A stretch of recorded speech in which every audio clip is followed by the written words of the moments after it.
نەورۆزیش بە گۆڵێکی دڵمان ڕۆکان شکستی بە پاڵەوانی وەرزی ڕابردووی خولی نابی کوردستان هێنا و جیاوازیشی لەگەڵ ئەندرێنی پێشەنگ بۆ تەنیا 3 خاڵ کەم کردەوە.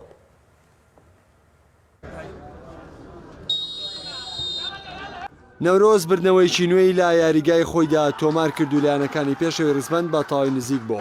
لەمیانی یارەکانی هەفتەی 11می خولیانە نایابەکانی کوردستان یانەی نەورۆز میوانداری لایەنەی برایەتی پاڵەوانی وەرزی ڕابردووی خولەکە کرد.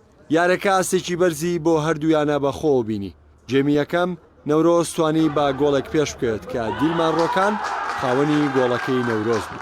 لای جێمی دووەم هەردوویانە بە گڕوتینێکی جیاوازەوە هاتنە نێو یاریگا. برایەتی لە پێناو تۆمارکردنەوەی گۆڵ یەکسان و نەورۆز لە پێناو پارێزگاریکردن لە ئەنجامی یاریەکە.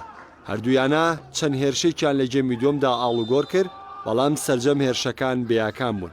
لە کۆتایشدا نەورۆز توانی بەو تاکە گۆڵی دیلمان ڕۆکان سەرکەوتن تۆمار بکە و 3 خاڵی گرنگ دەستەبەر بکات.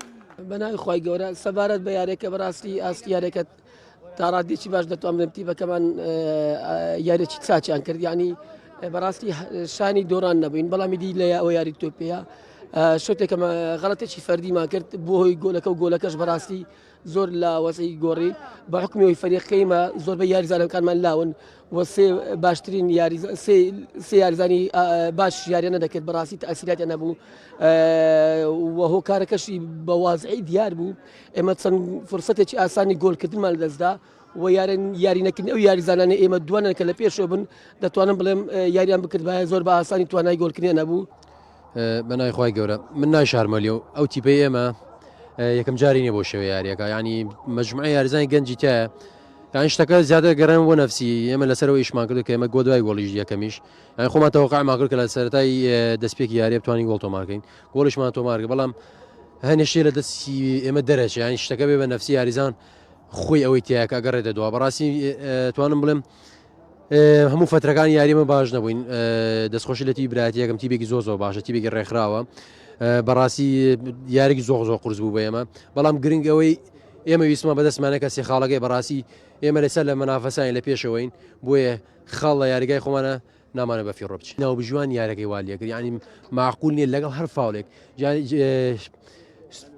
شتێک دروست بۆ لە خولی کوردستان بەڕاستی تیپ گۆڵی کرد فاولی بۆ ناگیرێ، یانی من لە یەکەم جار مەشتی وا ببینم لەگەڵ ڕێز مامون ناوژێنەکان ئەوانەی کە بەتایبێت کە زەختی جمهوریان لەسەر کە زەختی چۆن یاریگای تیبی خستمیان لەسەر، یعنی ئەوانە تاسیران تێگا، یعنی فاول نییە ئەبێ بە فاول، ئینزار نییە ئینزاریانش یارەکان ئەکەمووی بەعکسەوە ڕوە.